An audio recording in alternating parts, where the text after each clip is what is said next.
ishimwe ryo kuba hano hantu nari gushobora kuba ndahandi ariko kuba hano hantu n'ibintu bikomeye cyane.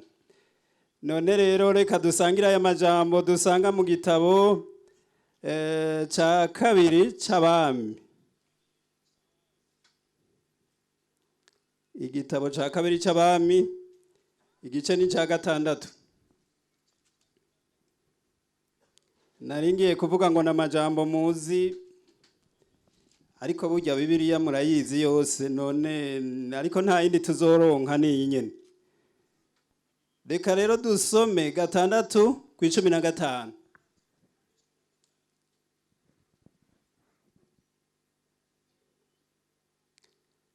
Igitero c'abasiriya Elisa agitamwe uruhuni, maze umusuku w'uwo muntu w'Imana abyutse kare mu gitondo abona ingabo ziri kumwe n'amafarasi n'imikogote bajiguje ico gisagara.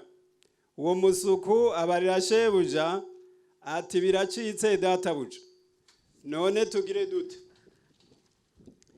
Aramwishura ati ntaco utinya, kuko abo turi kumwe ari benshi kuruta abari kumwe nabo. Maze Elisa arasenga ati Uhoraho ndakwinginze muhumura amaso arabe. Nuko Uhoraho ahumura amaso y'uwo musore araraba, abona umusozi wuzuye kw'amafarasi n'imikogote vy'umuriro bikikije Elisa. Reka turaba yandi ameze nk'ayo mu gitabo mu butumwa bwiza bwa Mariko.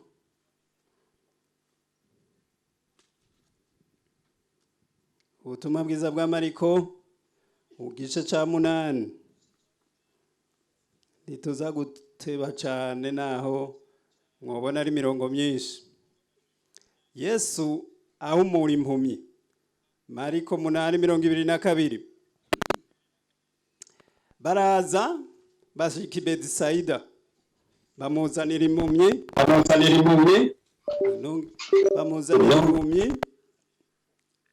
baramwinginga ngo ayikoreko. Afata iyo mpumyi ayikura mu mihana, acira amate mu maso yayo, arayambika ku biganza, arayebaza iraramura amaso ati ndabona abantu ibisa n'ibiti bigenda kurambika ibiganza mu maso yayo, iritegereza yihweza byose neza. Aya majambo y'Imana numvise mu mutima twosangira namwe. Navuze nti ndashimira Imana kubera dukoranijwe n'iri jambo ry'Imana. Muri iyi minsi nariyumviye kuri iri jambo ryo kuraba. Turaja kuyaga kuri iri jambo rivuga ngo guhumuka amaso. Muri iyi minsi abantu b'Imana turakwiye gusenga nk'uko Elisa yasenze. Mana subira unkore ku maso nihweze ibiri mu gitabo cyawe. Mana subira unkore ku maso nihweze menye ivyizigizwa ibyo watwijigije.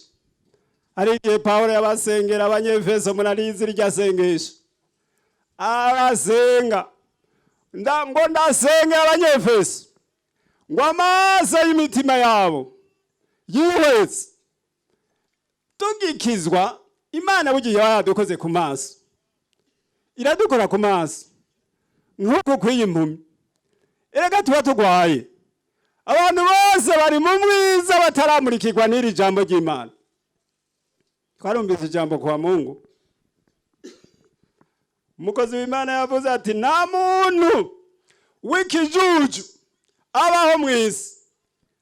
Murumva mwabaye universiteri, nta muntu w'ikijuju abaho mw'isi nk'utaramurikirwa n'ijambo ry'Imana. Zukuri muntu abari mu mwiza agenda atsitagurika nk'impumyi. Niko biri. Murabona igituma mvuze aya majambo nariyumviye muri iyi minsi ninjiye muri bisi, umuntu wese aca atangura kuraba telefone yiwe. Murabibona? Aho simvuze no mu mihana hariya twicara mu masari wacu, umwana akaba abiseguiwe, papa na bose, umuntu akaba ari mu kiyo. Yesu hwezesha amaso yacu asubira arabe mu gitabo. Haleluya! Imana idutabare muri iyi myaka, dusubire turabe muri iki gitabo. Je ndibaza iki gitabo iki dusubire tugikunde, dusubire tugisesangure. Nta handi, nta bundi bwenge, nta bindi bintu tworaba byoza birushirize biri muri iki gitabo.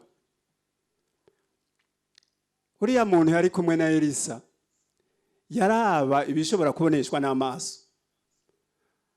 Hanyuma murazi ko Bibiliya tubarira ati tweho ntiturongorwa n'aya maso, turongorwa n'ibyo tubona, turongorwa no kwizera.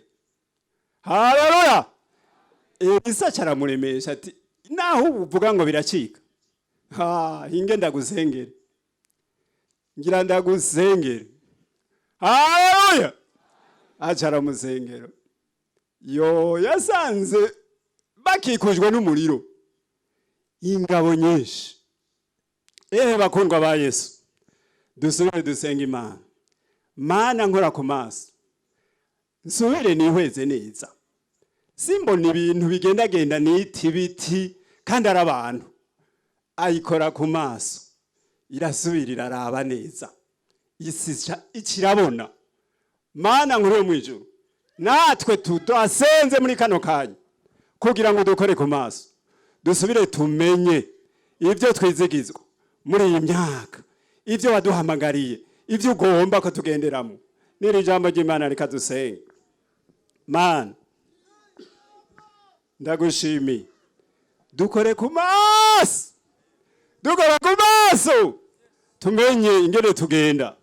Dukore ku maso, nitugende turatsitara. Dukore ku maso, tumenye iyo tuja. Dukore ku maso, tubone mu nzira neza. Ijambo ryawe ngo ni itara rimurikira ibirenge. Ndagushimiye utumurikirishe iri jambo ryawe, ndabisabye mu izina rya Kristo Yesu. Amen.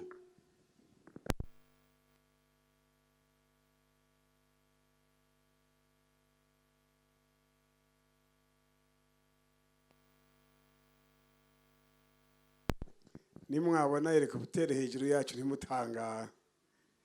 Mwayibonye? Atarayibona nimwayibona ntimutangara. Technology n'ubuhinga bwo gufotora ibiriko birabera ngaha. Umwami Yesu nashimwe. Niri jambo ry'intangamarara twumvise. Imana dukore he tubone aho igihe kigeze.